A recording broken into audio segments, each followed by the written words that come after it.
I'd like to call this meeting of the Oldsmar City Council to order this Tuesday, March 24, 2020, 7 p.m.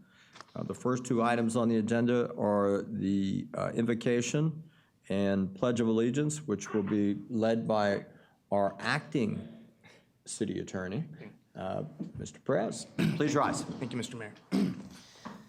Heavenly Father, in these trying times, we ask you to send down your blessing on this meeting of the City Council and upon the individual members who comprise it. Give the council members a clear sense of duty and lead them to the faithful discharge of the same. Direct them in the deliberations at this meeting so that all things may be done for the health, safety, and welfare of the people of Oldsmar. Amen. Amen. Amen. I pledge allegiance to the flag of the United States of America, to the republic which stands one nation, under God, indivisible, and justice for all. Whoa. All right, Vice Mayor, you were lagging there a little bit, but Sorry. that's okay. That's all right, we understand. All right, next item on the agenda is the Citizens Open Forum. You have 5 minutes to speak. You can speak on anything on the agenda. There are no public hearings. We ask that you state your name and address, including your city and state, for the record. Is there anybody on this side of the room? Seeing none, is there anyone on this side of the room? Mr. Bohr. Yes. Hello, Chris Bohr, 505 Oakleaf Boulevard, Oldsmar, Florida. How are you guys? Good to see you. Should have been here an hour ago. Thank you, Sandy. Thanks. All right? My vote for Citizen of the Year, or whatever you should get. All right? God bless you. Is there a little PC that just goes, maybe? All right, so what do you say, right? So I thought, okay, I want to get up there and say something. And those of you that know me really well know that the only person that gets emotional more than me at Oldsmar is good old Jerry Beaverland. And I thought about it. What would he do in a situation like this? It's such a strange time. And I thought, you know what? Be yourself. Ask yourself some questions. Did you do the right thing?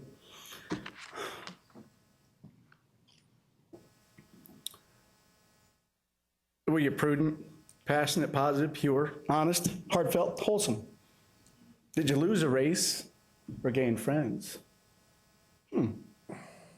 Strain relationships? What's that? Or strengthen them? In defeat, you have choices, right? Was it a fair contest? Did I play by the rules? You have dignity or disdain, pride or pity? Questions. Dust yourself off, run again? Clam up, run away? What do you say to your supporters? You apologize? Or do you say thank you?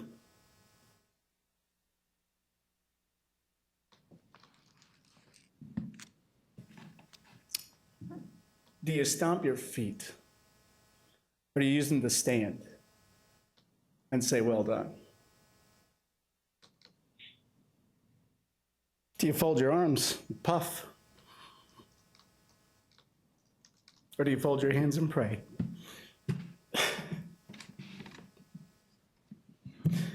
In ordinary times, there would be unity of your neighbors and celebratory cheer no matter the outcome, right? But these are not ordinary times, not at all.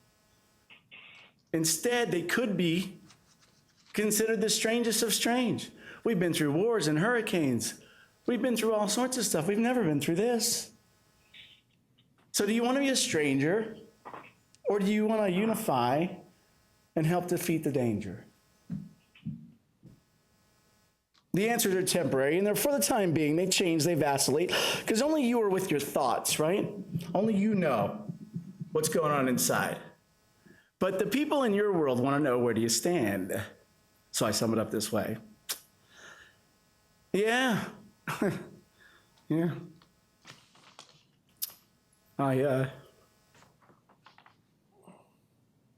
did the right thing. With prudence, passion, and positivity, I was honest, emotional, and true. While the race is lost, the friends are gained. Indeed, there was strain, but it was all enveloped by strength. Perhaps the nonpartisanship was ignored by some, but does that mean it was fair? Perhaps not, but maybe so. A sign without permission is not the end all, but good intention certainly does not change the rules. I gave a solid effort. I was defeated. I choose dignity over disdain, pride over pity. No.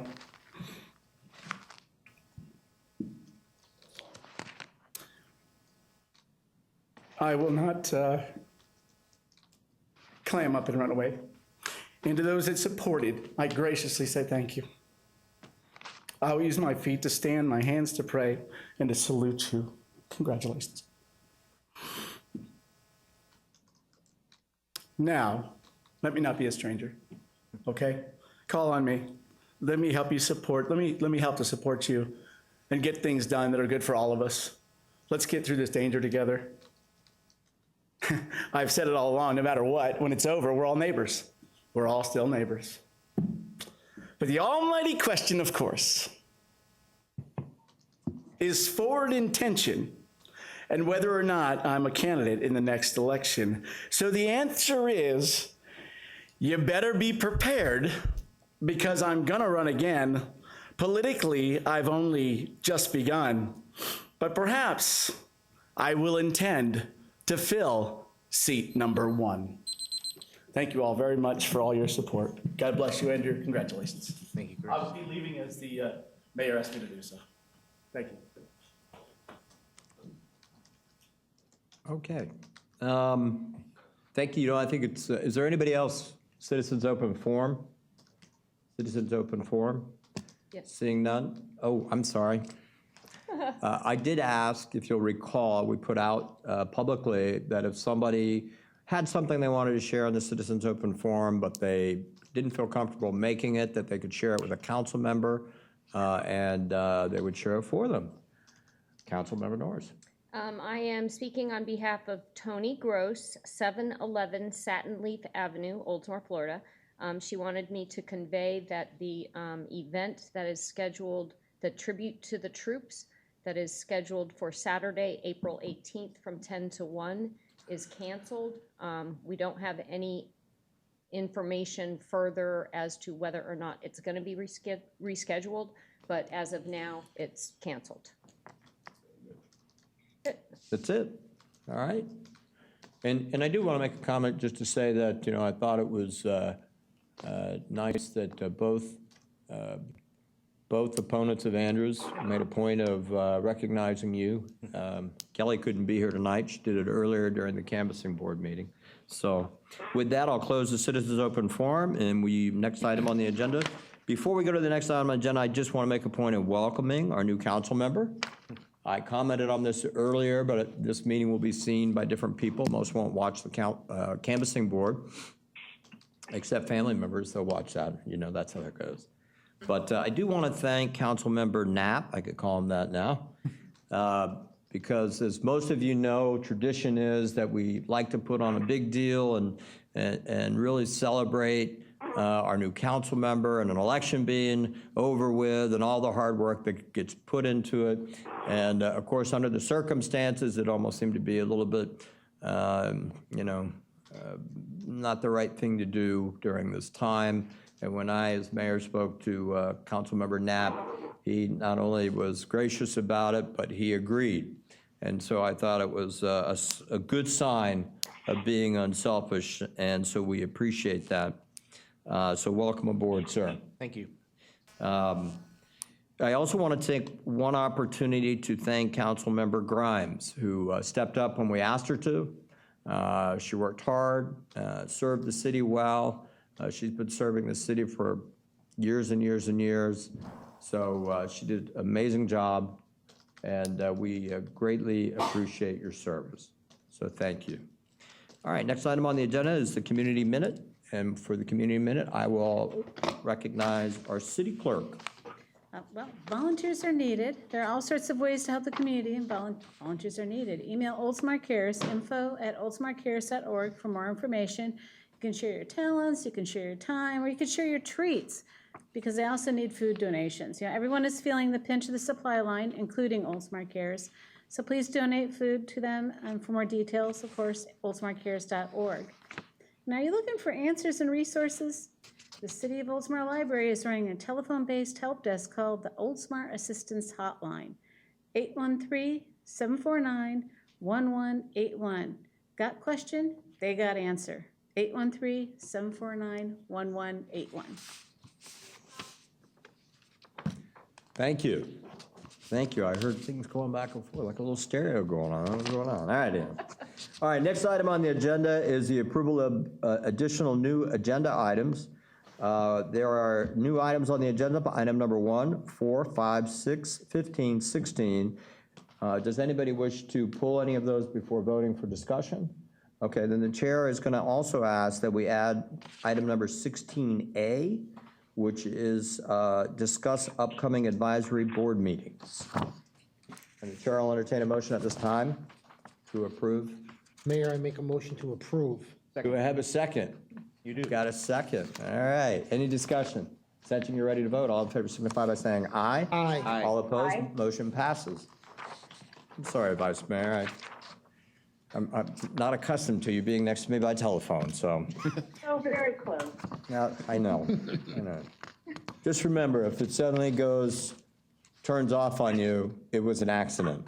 Just be careful what you say. All right, next item on the agenda, awards and recognition. We have none. We've moved stuff around, as you all know, to try to keep the meeting shorter. The CRA, Community Redevelopment Agency, we have no items for the CRA tonight.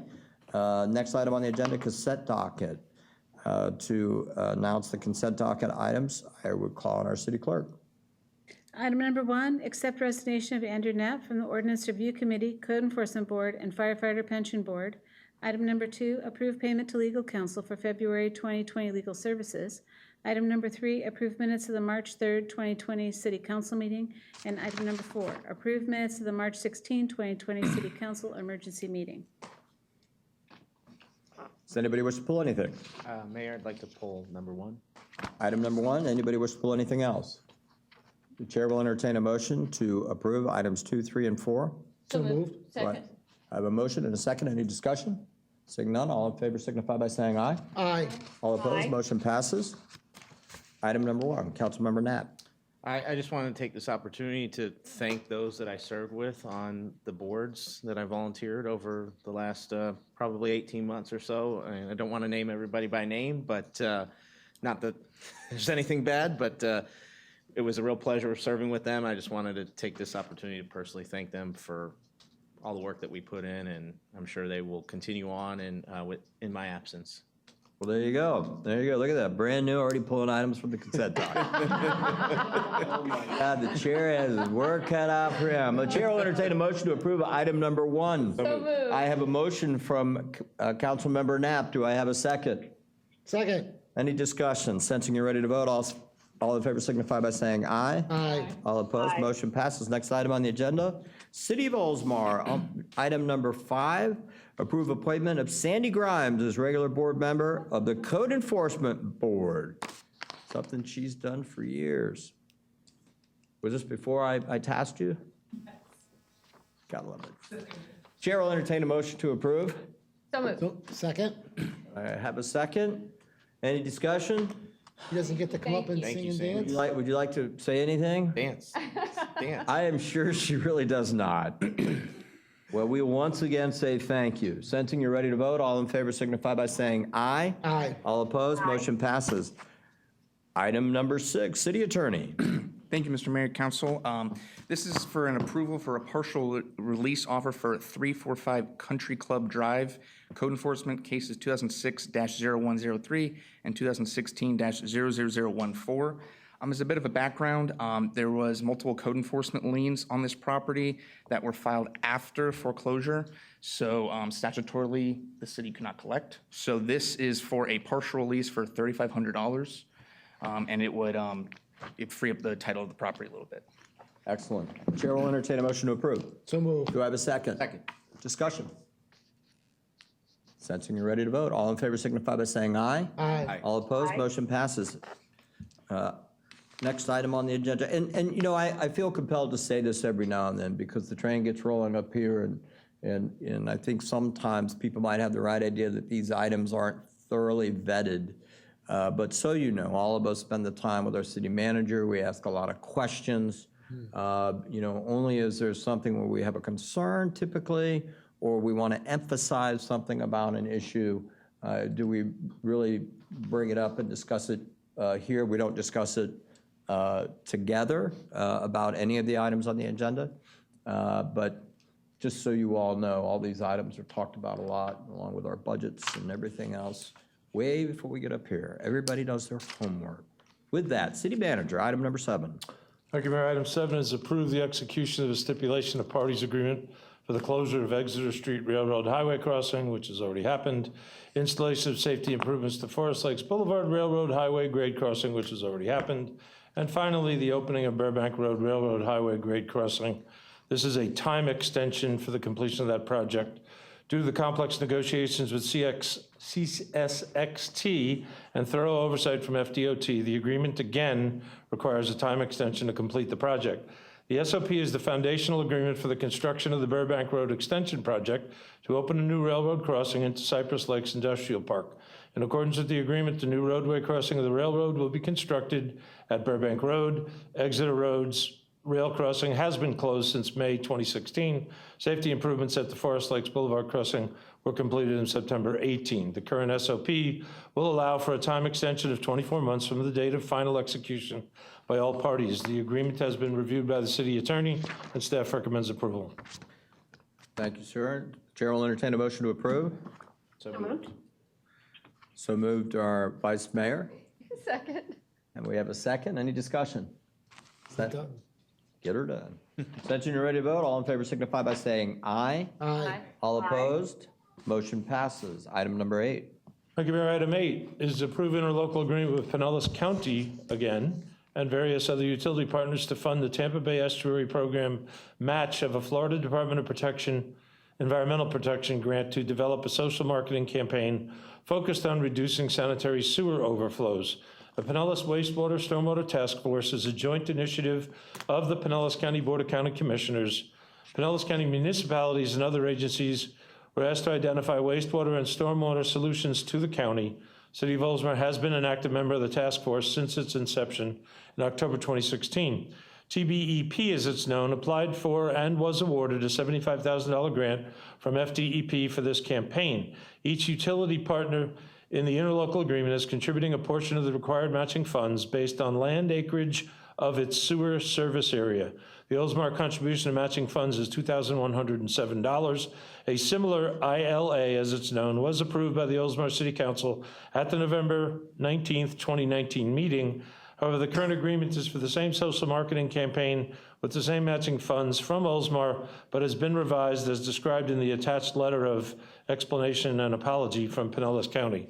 Essentially, the situation was that they didn't get the T's crossed and the I's dotted from all the other municipalities, so by the rules of that interlocal agreement, they had to do it over again. And your support letter essentially is an apology letter from the county for putting us through that. The funding is available in Fund 401, and staff recommends approval. Chair will entertain a motion to approve. So moved. Do I have a second? Second? Any discussion? Mayor, I have something I'd like to. Councilmember Knapp? Given that what this is presented as a few months ago, it would have seemed like a nice idea, but, you know, maybe, I don't know how much it would have helped, but given the current situation of things going on and people getting creative with toiletries, I think it becomes even more important that this message gets out. I think you're right. The timing couldn't have occurred better, so sometimes it's better to be lucky than good, right? And we're just gonna leave that at that, because we could go in all kinds of different directions with this. So sensing you're ready, any other comments? Seeing none, sensing you're ready to vote, all in favor signify by saying aye. Aye. All opposed? Motion passes. Item number 9. Thank you, Mayor. Item 9 is authorize the city manager to advertise 2020-008 RFQ, a professional services for the local agency program administration and construction engineering and inspection for the Oldsmar Trail Phase 6 project. The Douglas Trail project is intended to build a multi-use pedestrian cycling trail. This segment of the project was designed by Cardno Incorporated and will include constructing a 0.5-mile trail on the north side of Douglas Road from Stevens Avenue to Racetrack Road and convert the existing open ditch drainage system on the north side to a closed pipe system. This project is funded by the Federal Highway Administration Local Agency Program, known as LAP. Therefore, third-party construction engineering inspection is required before we can proceed. This request for qualifications will be for professional services to assist city staff with the administration of the FDOT local agency program funding compliance, as well as construction engineering and inspection over the site of the construction contract. The funding of these professional services is budgeted in Fund 302, and staff recommends approval. Thank you, sir. The chair will entertain a motion So moved. to approve. We have a motion. Do we have a second? Second. Discussion. This is great. Yeah, that's good. Sensing you're ready to vote, all in favor signify by saying aye. Aye. All opposed? Motion passes. Item number 10. Thank you, Mayor. Item 10 is request council approval for a joint use of facilities agreement with the School Board of Pinellas County. We currently have a joint use of facilities agreement in place with the School Board of Pinellas County, which is set to expire on April 7th, 2020. We're looking to extend that agreement so that we can have an agreement in place, with our ultimate goal being to provide, through negotiations, an opportunity for our newly formed child theater program to have somewhere very much nicer than where we performed Aladdin. And we're currently negotiating with Countryside High School and possibly Carwise to use their facilities so that the next production will have a, let's say, a hopefully more professional opportunity to use a real stage. So we're pushing this forward in hopes of making sure there's no lapse between the old agreement and the new one, even though obviously with the current circumstances, everything might be on hold for a while. So again, staff recommends approval. All we're asking council to do is approve the joint use agreement. Chair will entertain a motion to approve. So moved. Do I have a second? Motion and a second discussion.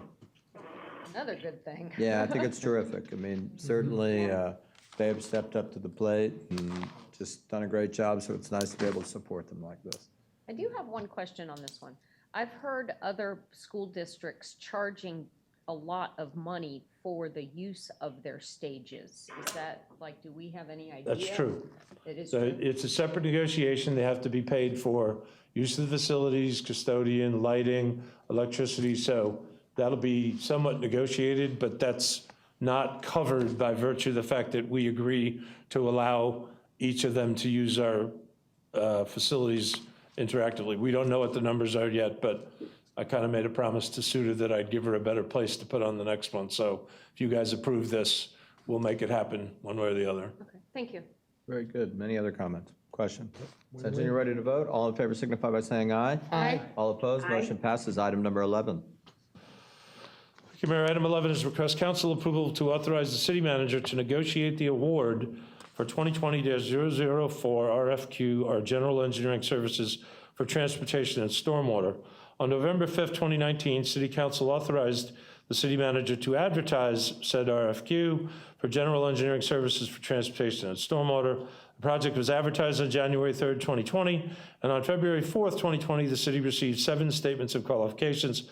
A selection committee convened on March 3rd, 2020, and ranked the submittals based on the specific selection criteria outlined in the request for qualifications. The final ranking yielded Kimley Horn and Associates as the #1 firm out of the 7. Selection committee ranked Kimley Horn as the highest ranked firm. Contract negotiations, once approved, will be performed in ranking order till a satisfactory contract at a fair, competitive, and reasonable fee is negotiated, and the resulting contract will be brought back to council for approval. Funding is available in the general engineering services budget, and staff recommends approval. Thank you. The chair will entertain a motion to approve. So moved. Do I have a second? Second. I have a second from Vice Mayor. Any discussion?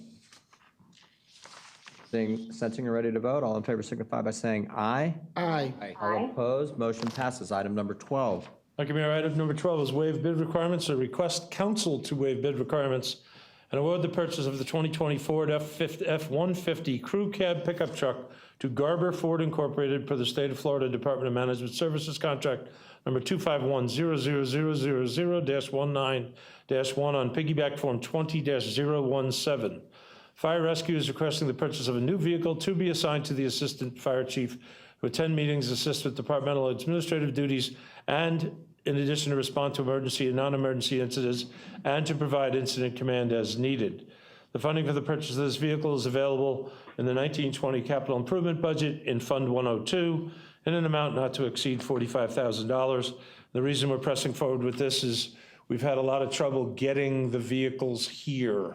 So we want to get an order in as quickly as possible because on the state contracts, the turnaround time is becoming pretty problematic. So we wanted to keep going to get the order in.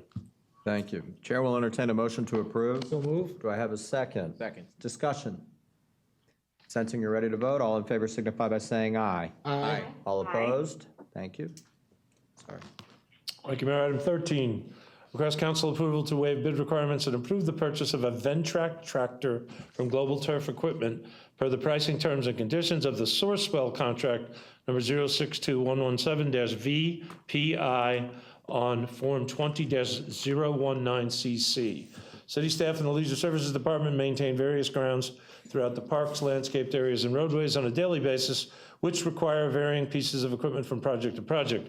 Included in these projects are the edging of medians, sidewalks, driveways, and common areas which are currently done by handheld edgers, turf maintenance projects on the athletic fields, which require aeration, and the maintenance of athletic clay playing surfaces and shelled areas. Proposed tractor and attachments will allow for multiple uses that will address the areas previously identified, resulting in more efficient and effective use of staff time. Additional attachments exist that may be considered in the future would continue to expand the versatility of the unit. Funding is available in the general fund. Staff recommends approval. Thank you. Chair will entertain a motion to approve. So moved. Do I have a second? Second. Second. Any discussion? One question, Mayor. Councilmember Saraki. I had Felicia send me a picture, and that looked like, are we using that already? No, that was a demo. That was That the was the demo. demo, okay, thank you. That's, I was like, I saw it, I was like, looked like one You of knew our it was guys. Nate because you said it was Oh, it's Nate. Nate, yeah, The okay. guy next to him was the salesman. Oh, okay, oh, that's He what was it test driving. Oh, okay, Test got it. drive. All right. Looks Try and nice. buy. Looks nice, thank you, Mayor. Try and buy. Any other discussion? Sensing you're ready to vote, all in favor signify by saying aye. Aye. Aye. All opposed, motion passes. Before we go on to item 14, I just wanted to make a comment. This is kind of one of those FYIs also. A lot of times when you hear us up here waive a bid requirement, the reason for that is because we're piggybacking onto another bid that already exists, right? So there's an opportunity for us in most cases, almost in all cases, for us actually to get better pricing because someone in the state who we have an agreement with enables us to go and find what we're looking for. It saves the city a considerable amount of money in going through the bid process, which is an expensive process to go through. We go through it when we need to, of course, but there's a lot of times where we can find it much quicker and at a better price than we as a city might be able to buy it on our own buying power by piggybacking onto another bid that exists somewhere in the state. So I thought I'd mention that just because I haven't in a while, and so I thought it was important. All right, next item on the agenda, item number 14. Thank you, Mayor. Item 14 is a presentation of our annual audit for fiscal year ended September 30th, 2019. John Hauser, partner from the city's independent auditing firm Wells, Hauser & Schatzel, will be presenting the results of the city's annual audit for the fiscal year ending September 30, 2019. The only action required by council tonight is to accept the audit report. And Mr. Hauser is here. Thank you. Good evening, everyone. Well, good evening. Y'all Thank you have for really being flown here. through the first part of this agenda, and I'll try to make this as brief as possible, but I'm here for as many questions as you may have, if any. We have completed the audit for September 30, 2019, and issued our audit reports. There are two reports. One separate report that's with your council packet with the capper is the required communication. The report states we've completed the audit. We had no disagreements with management. We were provided all the information we requested. All our inquiries were responded to adequately. We propose no audit adjustments except for the pension-related items. That information comes in late, usually in mid-January, and the books have already been closed by that time. There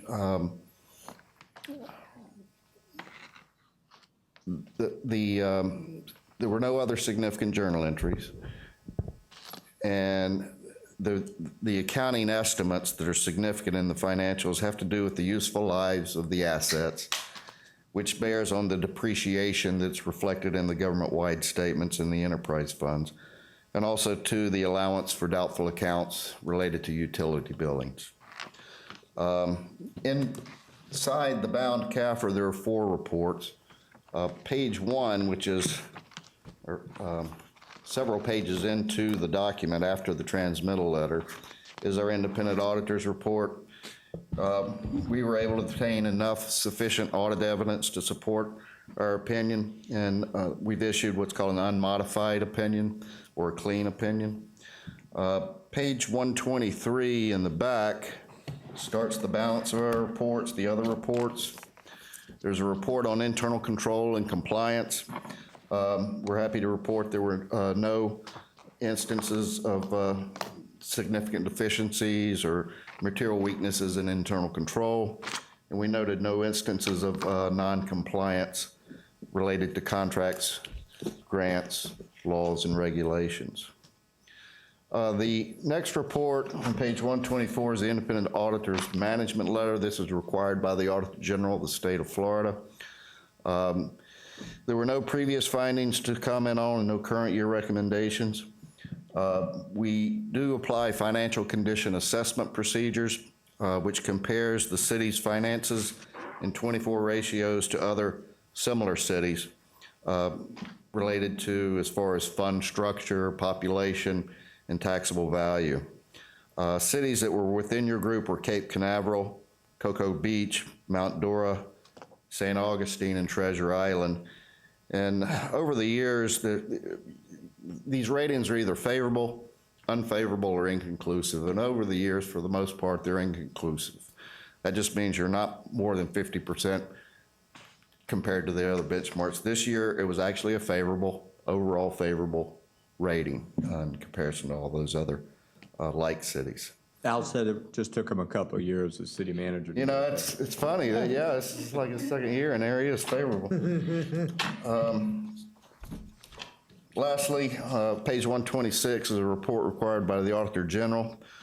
Section 10556 has to do with the city's investments. The city has adopted their own investment policy, and there were no instances of non-compliance with that policy. All the investments are authorized by that policy.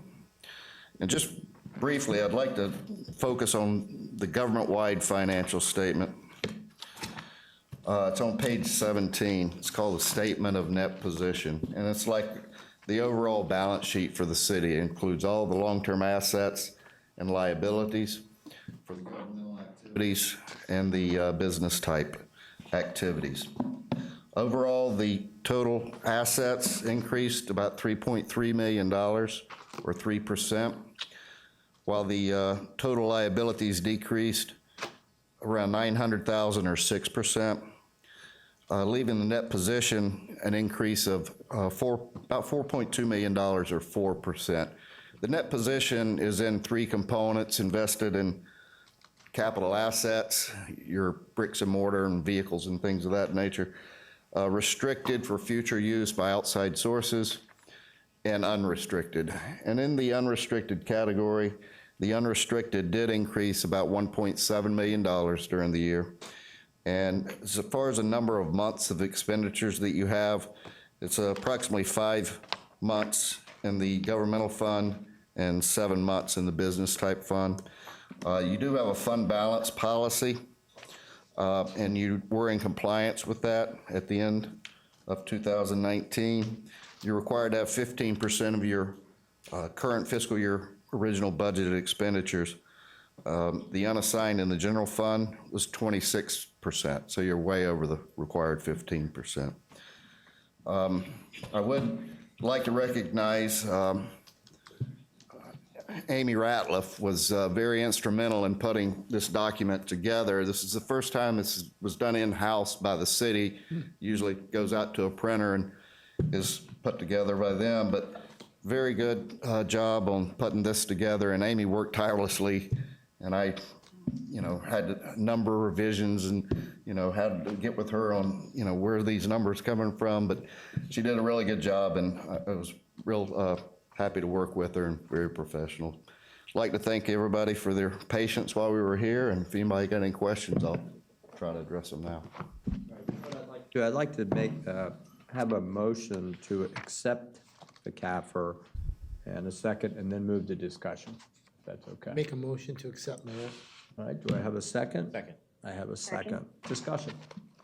Comments? Councilmember Norris. Well, I think that did you say that most people get either unfavorable or satisfactory, and we got a favorable? I mean, that's It's usually inconclusive. inconclusive. Right. And to get a favorable rating, you have to get 60% or more of the applicable ratios as favorable or unfavorable. And you've been on the cusp of that for a while. If it's not 60%, it can be 50% if in critical ratios you have a favorable rating. And that was the case. You were like 52% favorable, and of the four, 3 of the 4 were favorable ratings in the key indicators, so that's what led it to the favorable overall rating. First time in a number of years, yeah. Congratulations. Thank you. It's definitely the new finance director getting seated in there. No. That's, as she's done several times, everything got better once I left. There you go. Thank you, Mayor. You're welcome. Councilmember I Saraki. just have 2 questions, Mayor. Go right in. You mentioned Cocoa Beach, you said Cape Canaveral. You judge that by population or? It's 3 categories. You have to have similar fund structure, that is business type activities as well as governmental activities. Your taxable property values between $1 and $2 billion, and your population between 5,000 and 15,000. Okay, perfect, because I know all some of the elected officials in those cities, and I was just curious. Then the second question I have is, when Toastmasters is here, are you still in that room? I am. I love that room. I do. I hear some very, very fine speeches of those days, those right. Wednesday mornings. All right, good. That was all I had, Mayor. Thank you. Thank you. Councilmember Knapp. I just had a question, kind of piggybacking off of that with the municipalities. Are those explicitly spelled out in here at all, or is that just kind of more your internal report that you have in terms of those comparisons that you ran? The Auditor General compiles this information from everyone's CAFRs.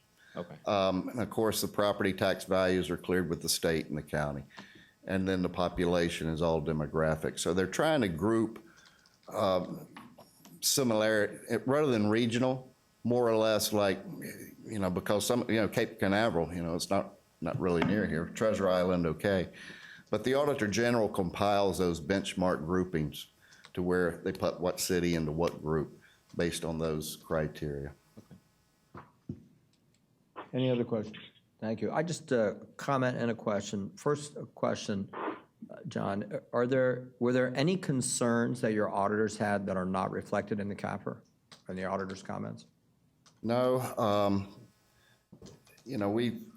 We audit a number of different municipalities. I can say that the people I work here with at the finance department, they do a very thorough job in preparing for the audit. The information is always available to us. We're given unlimited access, not restrained at all from whoever we need to make inquiries of. And we didn't note anything of any nature that should be reported as a significant deficiency or material weakness. Excellent, excellent. My only other comment is to, once again, congratulate our finance department for their fine work, and our city manager and his team for the results. For me, seeing the jump way over the 15% is very important and timely. We've had conversations about our finances now as they roll. And, it's frankly, it's sound fiscal management that has been a bedrock of the city for a long time. I wouldn't have believed we could even improve it, but we have, and so congratulations to the team. It's unfortunate they couldn't be here tonight, but we do appreciate their hard work, and we thank you, sir, as well. Thank you. If there are no other questions, I would like to just, Councilmember Norris. I haven't had time to look through this whole thing, but I did flip through it a little bit, and on page 111, I think our citizens would be happy to know that in the course of 9 years, our per capita personal income went from $27,277 to $47,240. In the course of 9 years, we went up $20,000 per capita income. That's amazing. That is amazing. Yeah, Councilmember Norris is referring to the statistical tables in the back. There's 10 years of historical information, and you can see some good trends that are Yeah. I see occurring in that. there. Yeah. Yeah. Councilmember Strachey. Mayor, did you want to ask Katie if she had any questions? She chuckles. She chuckles. Smiling like Gabby used to when you skip her. But it's easier to skip you when you're in a phone, though. Thank you, Councilmember welcome. Strachey. Yes. Vice Mayor, did you have any questions? I had no questions, just one comment, which is to thank our auditor for specifically complimenting Amy Ratliff in Administrative Services to get this document finished before March 31st, especially under the circumstances leading up to today and this meeting and this presentation. And in light of our fiscal calendar, the fact that this is in front of us is absolutely astounding. It's in large part because of her. I intend to make a presentation in the future to her for her efforts. Among them is this, because this is not even a portion of her everyday job. I just want to make sure that her efforts did not go unnoticed in this very important, very first time we've done this in-house. Thank you. Nice. Thank you, well said, well said. City Manager. So I just want to say to respect the detailed nature of Councilmember Knapp's question, I can get you the data sets specifically.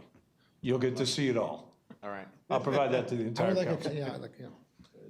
I will comment before we vote on this that this complete report is online and is available. Is that correct?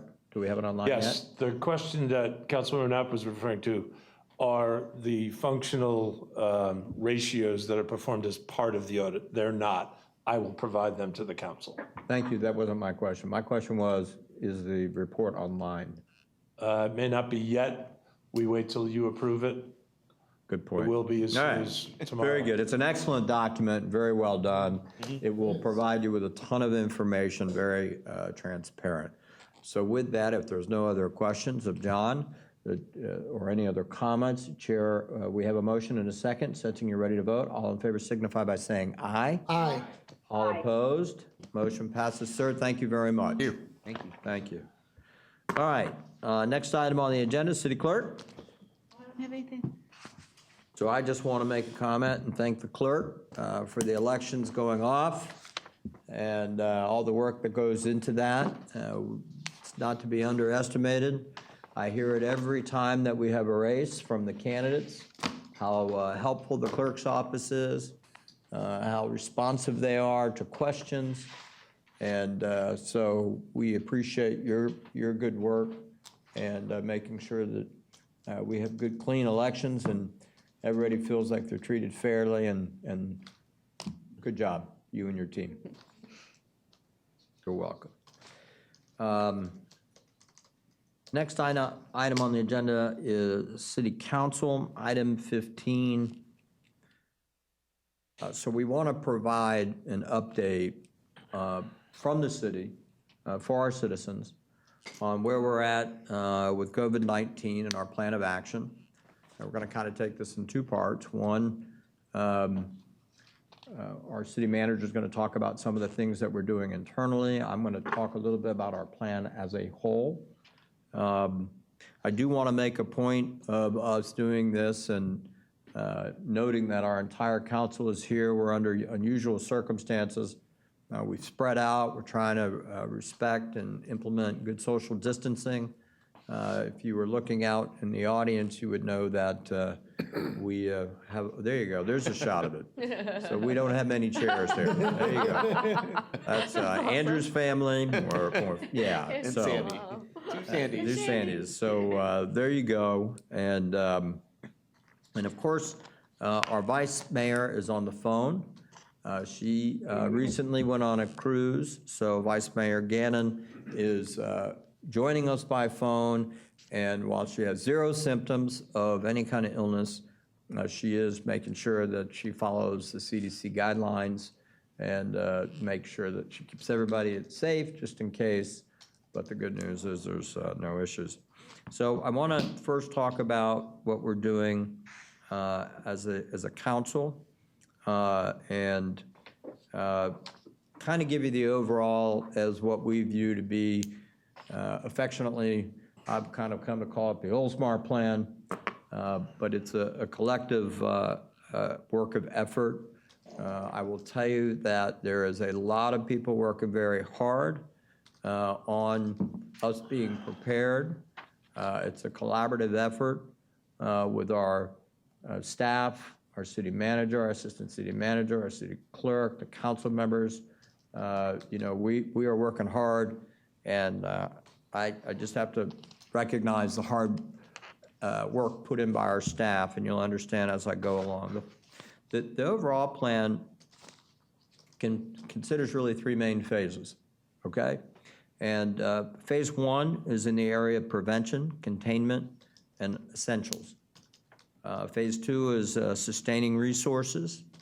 And phase three, which is very important, is recovery when this event passes, which it will. So let me first talk about phase one so everybody can be updated. And I must say, things move very fast around here, as you all are aware from the news reports. But this city is well plugged into what's happening. You know, the communications pretty much goes like this. In the morning, the White House communicates with the governors. The governor at 11 o'clock communicates with the counties, all on a conference call together. At 1 o'clock, the cities communicate with the counties, right? So we've got from the White House to the local level in one day, in a very short period of time.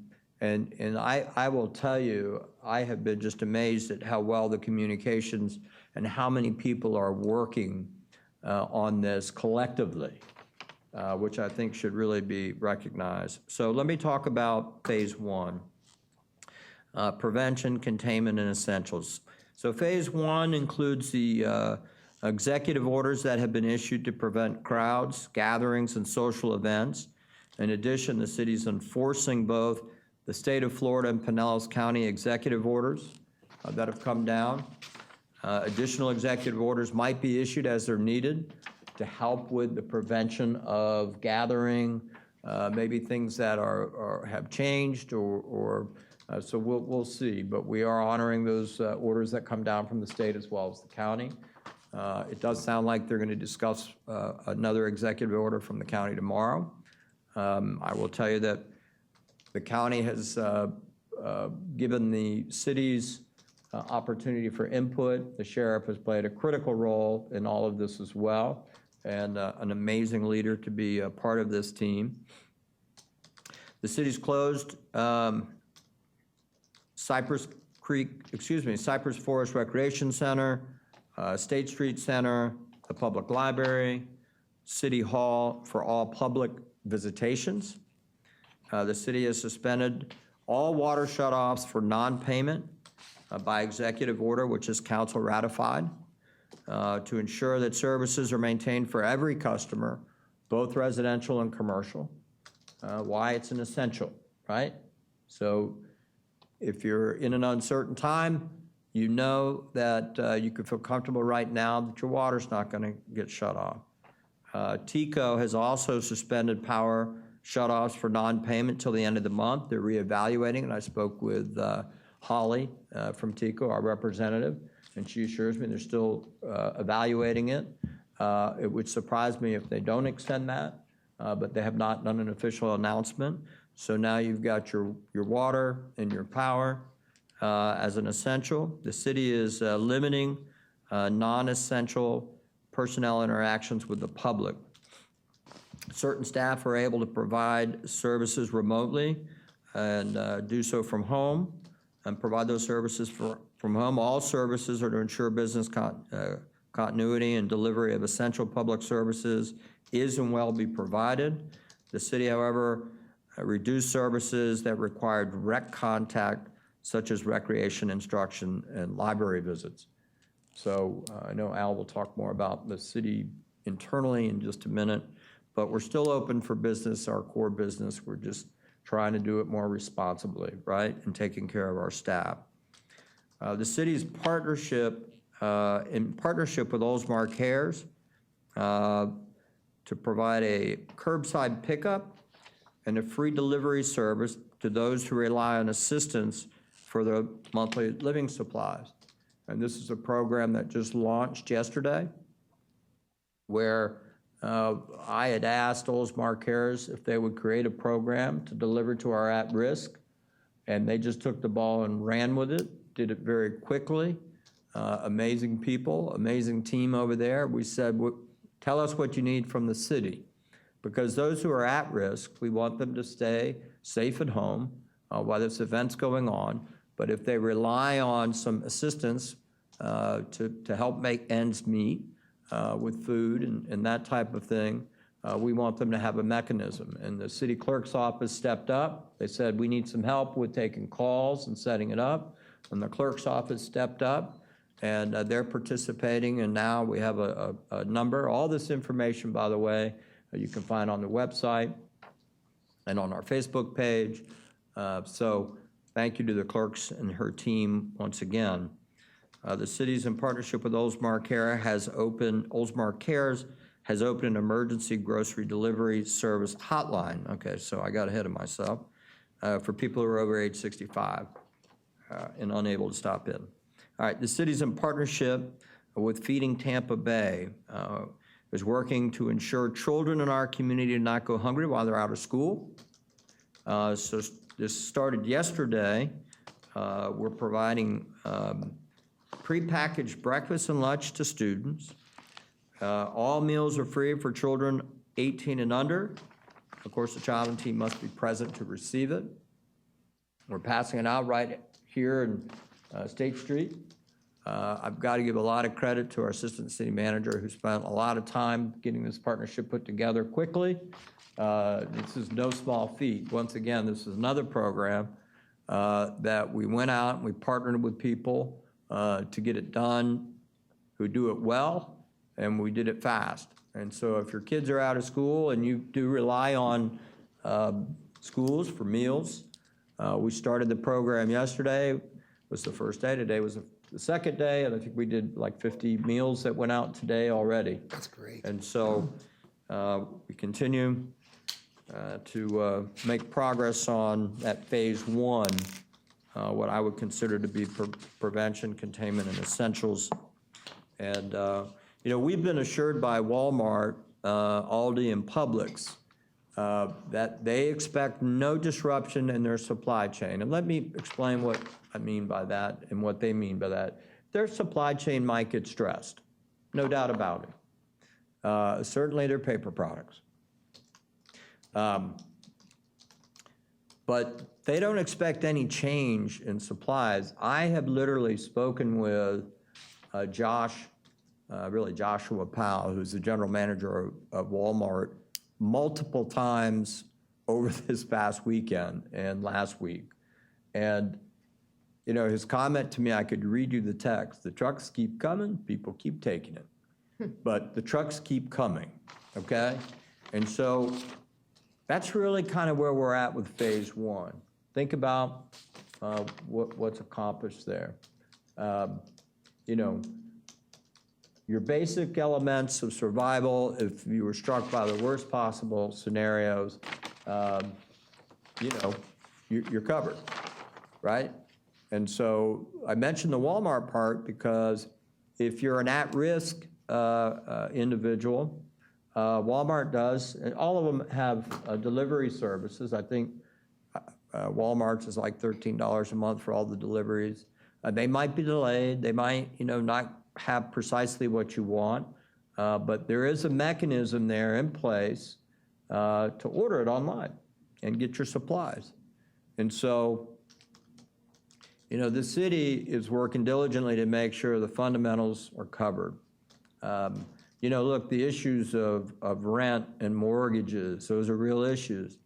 And there's actions that's being taken from our elected officials to suspend foreclosures. God forbid you went that far, right? Or some of the other things as it relates to evictions. And so everyone should understand that there's a lot of thought being put into what happens when everything slows down to where we're at right now. And when we start this social distancing as a method and a method of mitigation of the spread of the virus. And so that kind of gives you a feel for phase one. Phase two of the plan is what we're calling sustaining resources. As the city clerk announced earlier, you all know that we've closed the library, as have all cities that I'm aware of.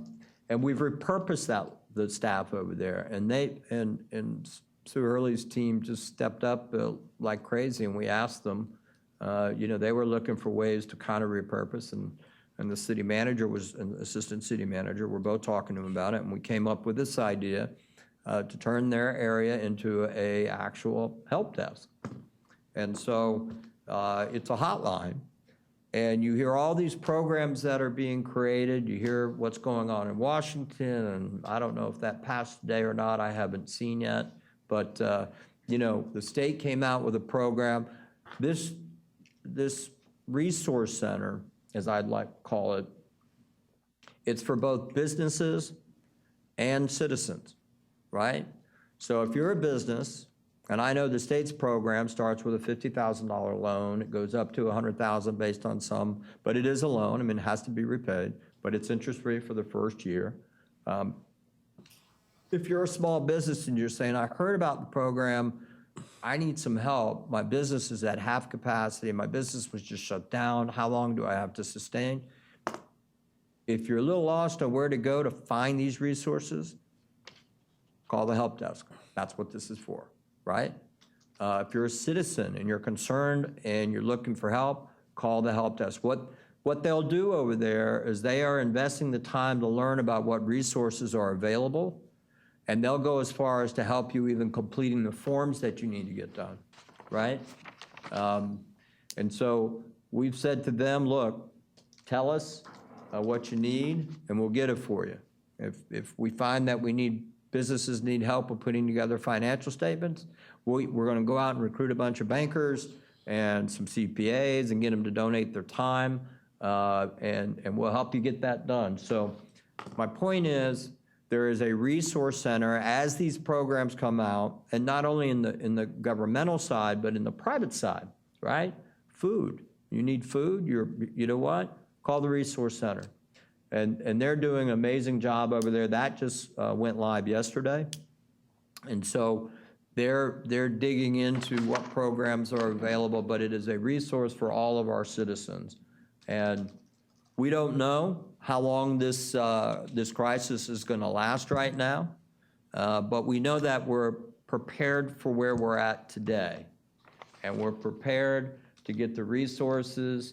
We're going to be that delivery system. Now, the city's not in a position to hand out checks. We don't do that, right? I mean, that's why our taxes are still good. But we're out there making sure that we connect everybody with what's needed. And the third phase, which is very important, and that is the recovery phase. And so I've appointed a committee, Oldsmar Recovery Task Force.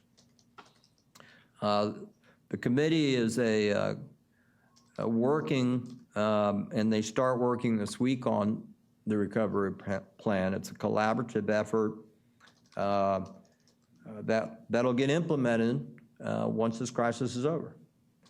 And so when the time comes, we'll be ready. The committee includes business leaders from different sectors. And so I'm going to read the committee to you because it's really an impressive group. Sandy Grimes from Stahl and Associates. That's why she was giving me a hard time if you were in the meeting earlier, because we keep asking her to do stuff. But, you know, she comes out of the insurance side, insurance industry and the commercial insurance industry, which is really important.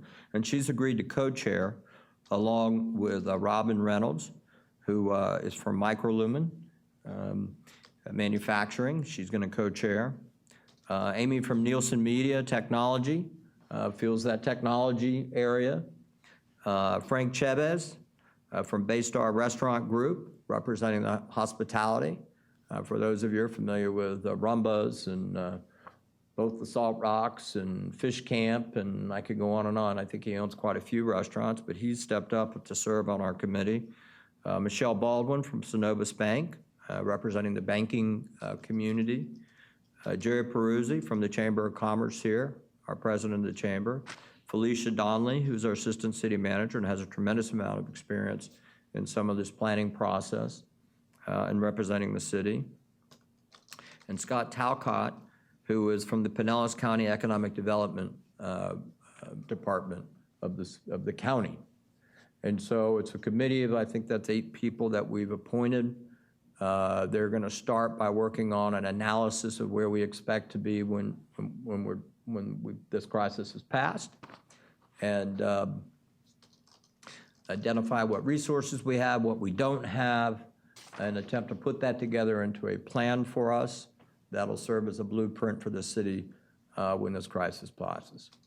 So that's where we're at. That's what everybody's been working on. I'll assure you it's been a very collaborative effort. And with that, I'm going to turn things over to our city manager to talk about what we're doing internally. Thank you, Mayor. I just want to highlight a couple of things I submitted to the council yesterday, a rather lengthy list of the things that the administration was doing. The mayor touched on a few of them. So for the public specifically, apologize if there's any perceived overlap. City buildings are operational but closed to access by the public.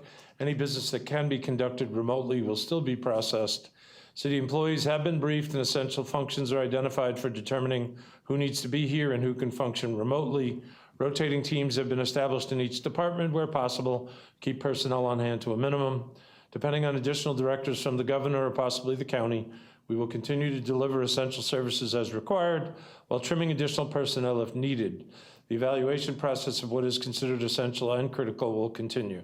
Fire department is operating at full strength. They are not open to the public, but have all resources available for their use as required. Essential services are still in all essential services are still in full operation. Obviously, our emphasis would be on public works functions as being one of our top priorities, maintaining the water distribution and sewer treatment systems. Again, personnel is being rotated to keep manning at a minimum with necessary levels currently established by department heads. We have established a special payroll coding for these. Those in this situation will evaluate its effectiveness on a week-by-week basis. Purchasing, as you might expect, is attempting to secure essential supplies for each department in case the supply chain is affected at some future point. Our continued focus will be on providing the life safety and health-related services, along with searching for medical supplies, which everybody else is also currently doing. Pinellas County Sheriff's Office provides law enforcement services for our community and has the available resources to handle anything that this emergency requires for our citizens, although their contact information remains the same. And a special plug, well, let me get to this one first. We have also dedicated staff and our janitorial service towards extra sanitizing on facilities and public restrooms, and hopefully we're going to expand that to some of the exercise equipment. Once a day extra for our staff, twice a day from the janitorial service to try and keep things sanitized and clean for us and in some cases for the public. The last thing I wanted to touch on was the library. In addition to what the mayor and the city clerk had mentioned, our library staff has come up with a brilliant idea that I think is worthy of mention. It's a chance, my mom's a librarian for 35 years in New York, and she would be turning over in her grave, God bless her, because of what we do with online resources. The library staff has come up with a way to get a virtual library card so that anybody who wants one could actually tap all of our online virtual resources at the library without physically having a card. And trust me, I've taken the training. I make Sue do the training over and over for our employees, because if you had any clue of all the things you could get at simply through the databases that are provided by the library, it would blow you away. So Sue came up with this idea. It's coordination with the PPLC. It's a great one. You don't have to have a library card. You can follow the same information at oldsmarlibrary.org, or that phone number, 813-749-1181, to ask questions about how to get that application process started.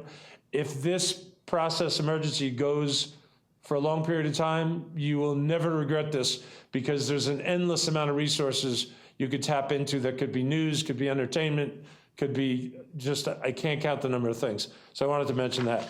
The other two things from the list I provided the council was that we are working on a few things that are in process, and I wanted Felicia to touch base on a couple of them regarding our shut-ins and some additional city resources we're putting on the website. Hi, good evening, Felicia Donnelly. As social isolation can be extremely problematic for older adults, it actually has long-term, it increases long-term mortality rates in the older adult population, which is why we have robust senior programming. And so we are reaching out to them on a personal level. So our staff is making phone calls to our senior participants just to check in and say hi and to see how they're doing. So that's really important in times like this. So they just started that 2 days ago. So they'll be doing that on a very regular basis. The other thing is that, as the mayor talked about, the online resource center, we, in a very quick time, have added a new section to the website. It says COVID-19 resources, and we have taken any sort of link and online materials that we could put. They're coming out like crazy, right? So we're all getting inundated from SBA loans or all sorts of different things. So we have formatted it into 4 kind of main categories: consumer economic support, business economic support, they're very different, right? Health research, just where people can find the latest information. And then what social support. So there's categories if you need food and where those resources might be, the links.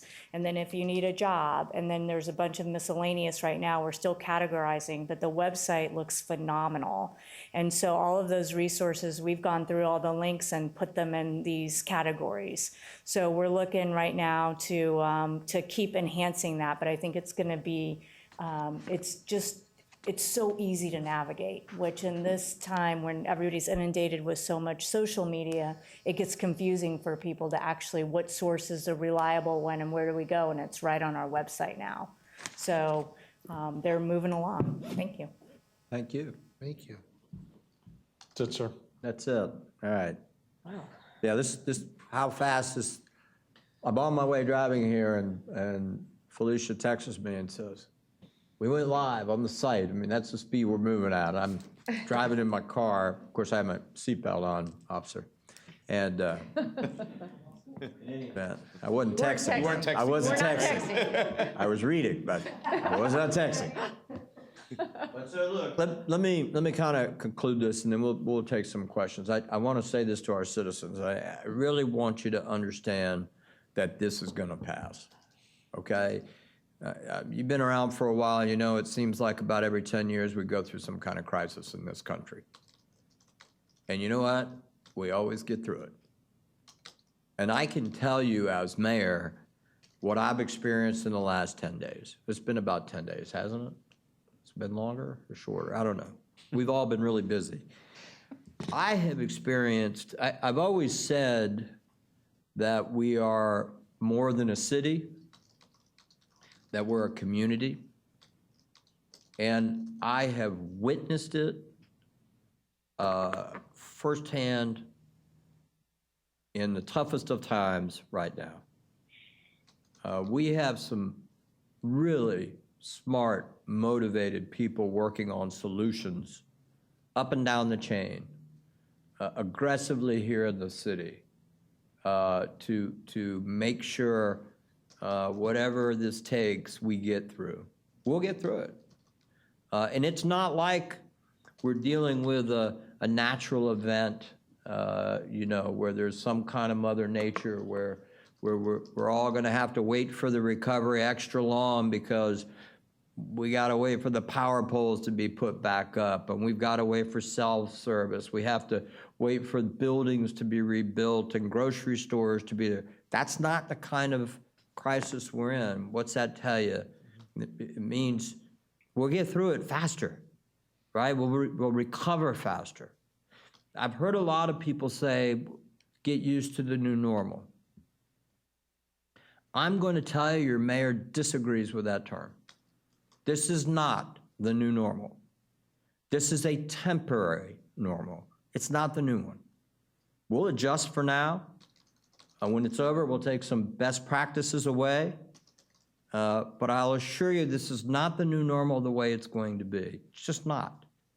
And as our congressional leaders, they'll, I don't care what party you're from, it doesn't matter to me who's right, who's wrong. I can tell you as a local mayor, and I think all of the elected officials and your city officials feel this way, and certainly up here, hey, just help us help our businesses get back in business and help their employees keep their jobs. And we're gonna be a quick delivery system, right? So it's not the new normal. It is an inconvenience. It is a temporary, and I mean it when I say there isn't one person that I have gone to, that we have gone to, and asked to help us do something who has said no. Not a one. Not a one. Everybody's been there. That's the kind of community we live in. And so, we'll get over this faster. China, I don't know if I believe anything they say about their recovery, other than I have seen the pictures from where everything started at, and there's people back out on the streets now, right? And so they did that, it took them 3 months, maybe a little bit longer. We'll do it a heck of a lot less time because of the way we're going after this. So try to get your mind right, be that swan on the water that just like majestic going through the water and keep paddling below. We will get through it. I believe this sincerely. In good times, everybody takes out and shows their personalities, right? Mm-hmm. But in hard times, everybody's character is tested, and that's when we see character. Mm-hmm. And I just have to tell you, as mayor, I've had to make some horrible calls and ask people to close their business, knowing that they might lose their business because of that. And when you're talking to somebody, and people can't help it, it's natural, I think. There's that urge to be selfish sometimes. What I see happening more often than not, even though they know how painful it's gonna be, is that urge to do right comes out because they're concerned about the safety of our citizens and their employees, their customers. And so, we'll get through this a lot quicker, I think, than most do probably. But I just see it firsthand, and I felt compelled to share it with our citizens. I just say thank you to everybody, to this council, who is just supportive as can be, trusting. It is a collaborative effort.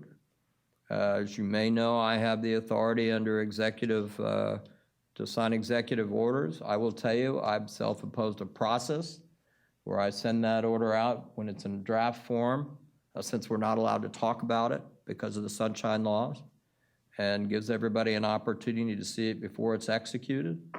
And if they have a concern and there's something to see, they certainly can call the city manager. If there's something we missed, every business we've shut down by executive order, we've personally talked to them first. asked them what their mitigation plan was.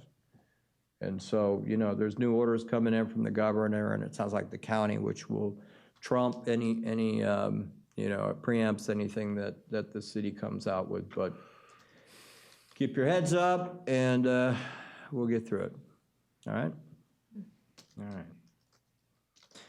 With that, any questions? I think you covered everything. I did. I wanted us to try to do that because I'm hoping that we're going to cut that as a piece of video that we can give everybody an update. Because while I know our council meetings are amazing, not everybody watches them all. All right, so I'm sorry I didn't mean to go off on a soapbox. I just wanted to share with everybody. Item number 16. Item number 16. Who is 16? 16 is us. Okay, discuss extending postponement of permitted events within the city limits through the end of April 2020. I'm going to open this up for discussion. Does anybody object to this action? No. No. No.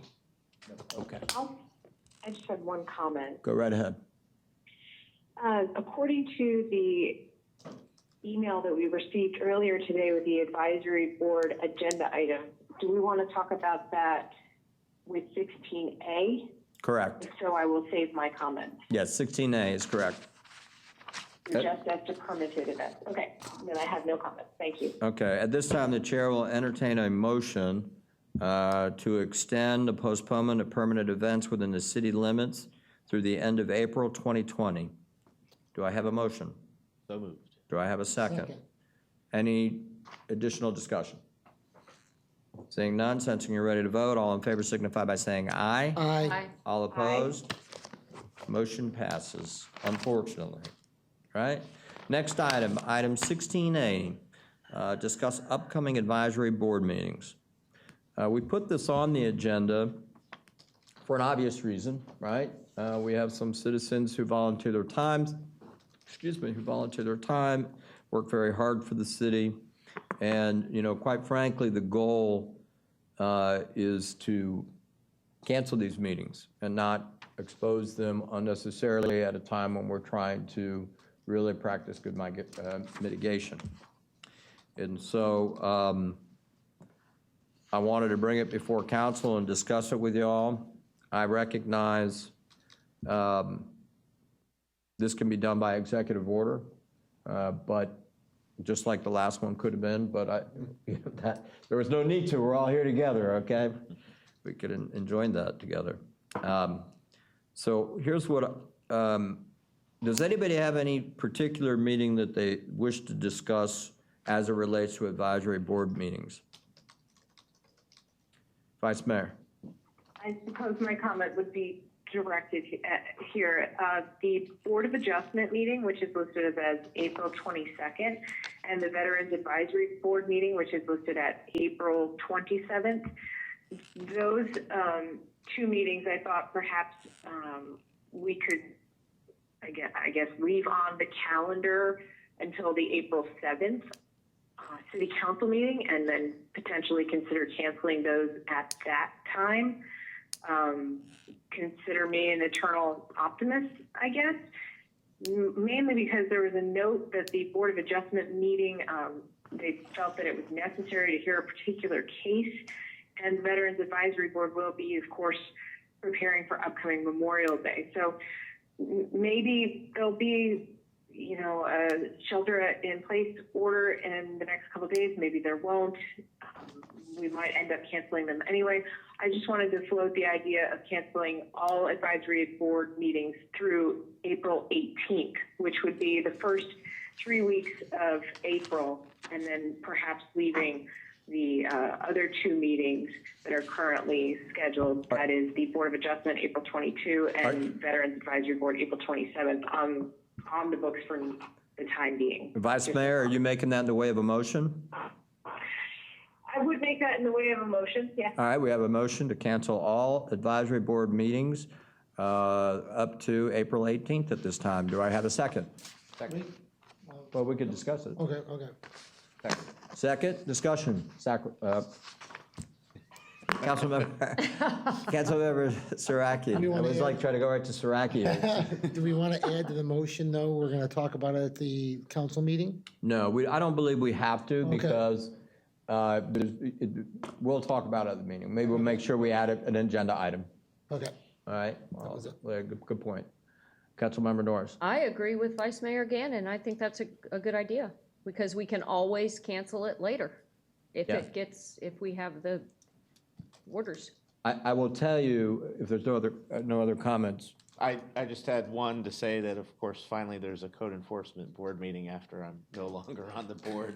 It's been some time since that board has met, so. well, they were Now we're waiting. gonna cancel it. I wasn't going to say they were waiting for you to leave. But. All right. My only comment is, this is precisely my preference.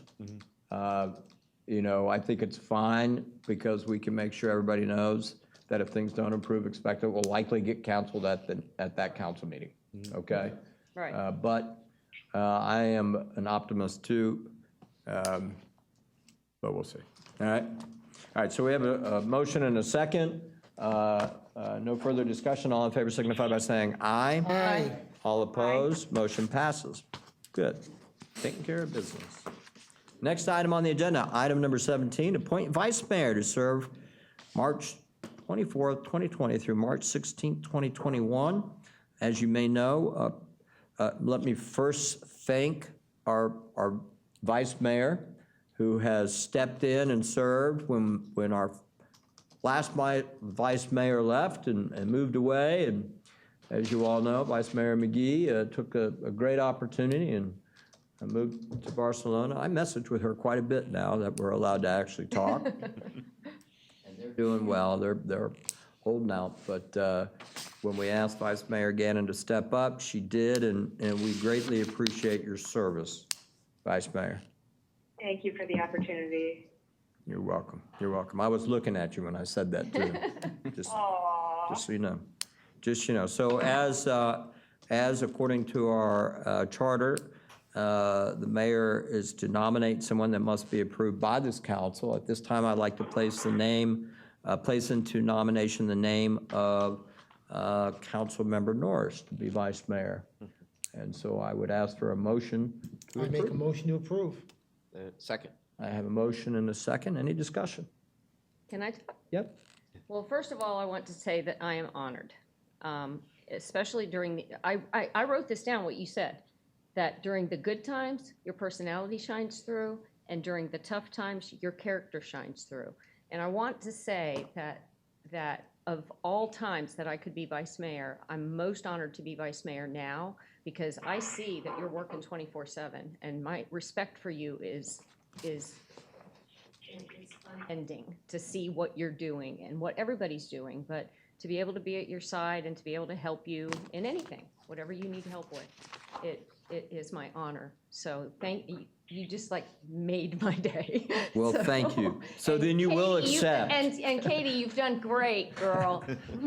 Yes, I will accept. Thank you. Excellent, excellent. Well, thank you. Well, good. I have a motion, a second. If there's any other discussion, seeing none, all in favor signify by saying aye. Aye. Aye. All Aye. opposed? Motion passes. Congratulations, Vice Mayor.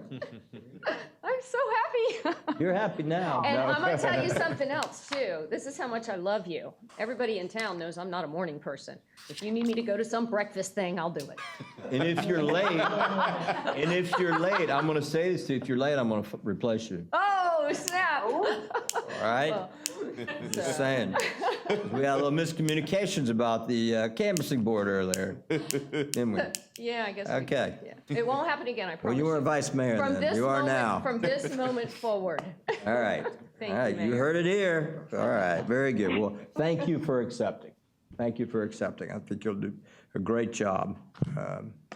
All right, item number 18, approved tentative agenda. Is there any, for April 7th, 2020, is there anybody who wishes to pull anything from the tentative agenda? Sensing you're ready to vote, the chair will entertain a motion. Oh, Vice I Mayor. wanted to add something, I'm sorry. I was waiting for a call to add items. Well, you know, The mayor's moving fast. Is there anybody who wishes to pull anything? No, okay. Is there anybody who wishes to add anything? Ooh, ooh, ooh. Vice Mayor, put your hand down. I would please like to add, discuss canceling upcoming advisory board meetings. Excellent. All right, is there anybody who'd like to add anything else? The chair will entertain a motion to approve the tentative agenda as amended. So moved. Do I have a second? Second. Any discussion? Attention, you're ready to vote. All in favor signify by saying aye. Aye. All opposed? Motion passes. Council comments. I'm going to start with our council member Gannon. It took me this long to get the VP, you know, all right. Council member, go right ahead. You have the floor. I want to first thank everyone in the room and everybody watching or listening for allowing me to attend tonight's meeting, tonight's canvassing board meeting, and yesterday's emergency meeting by phone. It is a gracious, very important responsibility that I take very serious, and I am just so grateful for the opportunity to attend by phone at this time. I first want to also welcome Councilmember Knapp. I look forward to literally working alongside you in the very near future, just not physically at the moment, of course. I wanted to thank our staff, and the mayor for the efforts and planning for the containment and recovery from COVID-19. The summation that was given tonight was excellent. I really appreciate it, and I've expressed that separately and privately. And just finally, I wanted to congratulate Vice Mayor Norris. I know she will serve us extremely well, and I thank everyone for the opportunity, especially the mayor, to serve as Vice Mayor for our council. Well, thank you. Thank you. Thank you. Councilmember Saraki. Oh, thank you, Mayor. I just have a couple items. I want to welcome Councilmember Knapp. Thank you. Great job. I'm looking forward to working with you, Andrew, in the future. And you look good up here with that bow tie. Thank you. I want to say congratulations to Linda on you. being vice mayor. That's fantastic. And then I just have a couple things, Mayor, and I want to thank Al and the entire city staff for all your hard work. And Mayor, what you just said about the virus, you did an excellent job. You covered it completely, accurately, and I think you are going to set a precedence to our citizens of what's going on, and I think you did a great job with that. And the last thing I want to say is we all understand that everyone is hurting. We need everyone's help. We need to work together. Together, we will get through this. Please, everyone, be kind to others. Please only buy what is needed. If you feel comfortable, help others by volunteering. Because this is no joke. At 5 o'clock today, the statistics were 51,000 Americans are affected, 670 deaths to date. Please, everyone, be safe, and may God bless America. That's all I have, Mayor. Thank you. Vice Mayor. Oh, that was nice, Dan.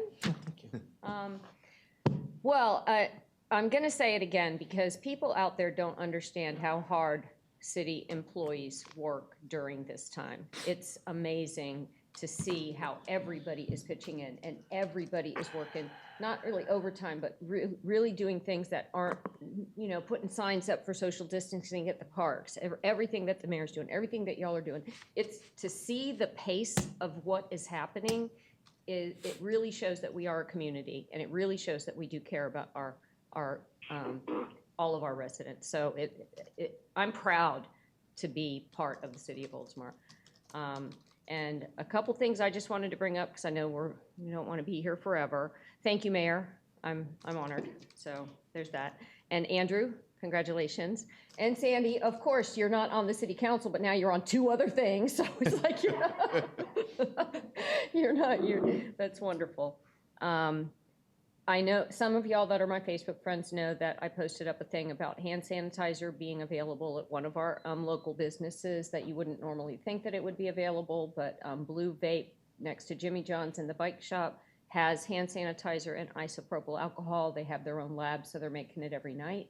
So if y'all need that, go ahead and get that. I saw this today. Polio Tropical is giving 50% off to first responders, UPS drivers, delivery drivers, post office. So they're giving 50% off. So to see companies doing things to chip in, it's just like you said, Mayor. And I do want to encourage everybody to keep the social distancing. The mayor's got it all covered as far as how we're helping our businesses and how we're helping, our citizens, but we still need to keep in mind, like I take my temperature every day. I carry around a bottle of isopropyl alcohol and I spray things down and people make fun of me. It's okay, because we don't know whether or not we can give it to somebody else. So we have to, I want to assume that we have it in our interactions with others, because if we do that, then we're not going to be spreading it. We don't have any cases in Oldsmar. I think there's only been one in Pinellas County, right? Dan, do you know that? No, there's, One death. there was one death that was reported today. Right. So if we all do our part, we can beat this thing. And I'm an optimist too. So I don't give in to all the doom and gloom and everything else.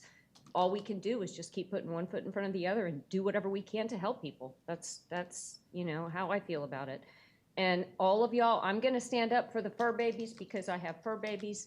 The mayor and I have discussed, as well as I've spoken to the Pinellas County Commission about, please have our pet stores be essential businesses, because those of us that have pets need to get our medicines, our vitamins, our food, and everything else. So all of y'all out there that are worried about your pets, we're working on it, and we hope that we don't get trumped by the state where they don't create that as an essential business. But also, Pinellas County Animal Services are looking for foster parents for the pets that are in I don't know what they're called, the shelters now, and they are offering to pay for everything, and they're offering that after this is all over, they'll take the pets back, but they'll pay for everything while you foster, if anybody could do that.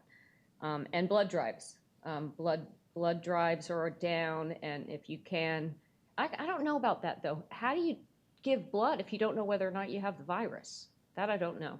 So That's a good question. I would have to find that out. So forget about the blood drive thing until I figure it out. And that's all I got. Thank you, everybody. All right, Vice Mayor, thank you. Well, sir, Councilmember Knapp. I've been scribbling down some notes. First, I wanted to say I wanted to commend the citizens as well as visitors to our city. I drove around through our parks this past weekend, just out of curiosity to see what people are doing. And everybody was doing a really good job at their distancing and minimizing the sizes of their groups. Even went down by the beach, and things seemed to be rules being followed there, given what the county came down with in terms of beach use. Secondly, kind of to echo what the mayor said about people helping each other, I think the number of requests that I've seen in different forms of social media, requests for help, have been far surpassed by the number of offers for help. It's just insane to see how many people are quickly jumping on if somebody needs toilet paper or hand sanitizer. It's really exciting to see that. The next thing is just thank you. I wanted to thank you, Mayor, for kind of keeping me apprised of everything that's been going on prior to me being sworn in tonight. I really appreciate that. Not feeling like there's no lapse from Sandy sitting up here. It's special. Congrats to Linda for your appointment tonight. Thank you. I think you'll do a great job as our vice mayor. And then thank you to Sandy. You did an awesome job up here keeping the seat warm or even toasty at times for the next person in line. So, and I know you're going to do great with the future things that you have on your plate now. Just a couple personal things. My grandmother's birthday was this past weekend, and actually called me in the middle of a celebration. But we celebrated via a social distancing birthday where she came out on her front porch, and my family members all kept the distance and sang her happy birthday from her front lawn. So I know she really appreciated that, and it's kind of awkward, you know, a little different, but I'm sure we'll have a normal birthday at some point in the future when this all dies down. And then just finally, I wanted to thank my parents and my wife and little Leona, who's been a rock star sleeping the entire meeting. I couldn't have done any of this without you, and I just thank you so much and love all of you. So thank you. Thank you, Mayor. That's it. You're welcome. Very good. All right, I've got a few items. First off, let me congratulate Councilmember Shiraki for once again being recognized by the Florida League of Cities as a hometown hero. Boom. And he's an advocate on home rule hero. So that, you know, briefly, it entails, we're all members of the Florida League, but it really entails putting a lot of effort, a lot of time, a lot of travel into going to Tallahassee and promoting, protecting home rule when there's different legislation that's proposed and under consideration that preempts the local level from being able to govern themselves. And that's probably the best way to say it. And so I know he puts a lot of work into that. And so I'm excited for you and thank you for all your good hard works. And it also helps keep the city in the loop on a lot of different things. So congratulations, sir. I want to congratulate Vice Mayor once again. Thank you. And looking forward to you playing that role. And at the same time, I'm once again thanking Councilmember Gannon, who worked hard for us as Vice Mayor. And so we're off and running. Councilmember Knapp, congratulations, sir. Welcome aboard. It was one heck of a victory. So you worked hard, and you know I really admire when someone's run and they've lost and they come back and run, and maybe I admire it too much because I did it, right? And so that was some years ago, you know. And so in any event, I just want to make a point of congratulate you. I think you'll be a great addition to the council for the people. Thank you. And we look forward to working together. Quick comment. We're exploring meeting virtually. Okay, I think that's probably something that we're going to try for our next meeting. Other cities are doing it. Some counties are doing it now, and so be patient. We'll try to do some testing, but we're going to try to do that for our next meeting. There's no reason if somebody else can do it, then we certainly can do it. You know. So in any event, I just mentioned that, more information to follow. I did want to make a comment as it relates to executive orders and the parks. As Councilmember Knapp alluded to, I agree. I was really impressed with our citizens who really self-policed. I mean, you know, I've used that word more times than I thought I ever would. But you know, there were a lot of people out at the parks. I think people need our parks right now, our trails. And so I've been asked by a couple people, do we intend to close them? Because I think, as most of you know, the state of Florida closed all state parks. They did that either today or yesterday. I can't remember which day it was. You know, I do want to say this to our citizens because this is important, right?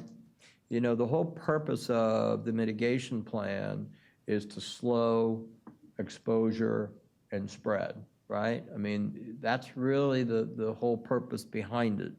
And we had a lot of discussion on the county conference calls about the number of boaters who are out. And while there's nothing wrong with boating, there is something wrong when you've got, you know, a couple hundred boats tied up at Three Rooker Key, or a bar, and it's not a bar, it's a sandbar for those who've not been. But, you know, in the other island pit stops, it's the same thing. It totally defeats the purpose. So don't put yourself at that risk. Don't put your family at that risk. This is real, right? I'm not a 911er, in case you hadn't figured it out. I'm a planner, all right? But that's some easy math for me. Right? Don't put your family at risk. Don't put your neighbors at risk. Don't put the city at risk. Go boating, have fun, you know, but don't tie up with a bunch of people. You know, throw footballs back and forth. Save your distance. I don't know, but whatever CDC suggests, go figure it out, all right? I wanted to mention that. It's not my intention to close the parks. That could be taken out of my hands by the county or the state, we'll see. But right now it hasn't. If it becomes a problem, we will close them. We won't hesitate, all right?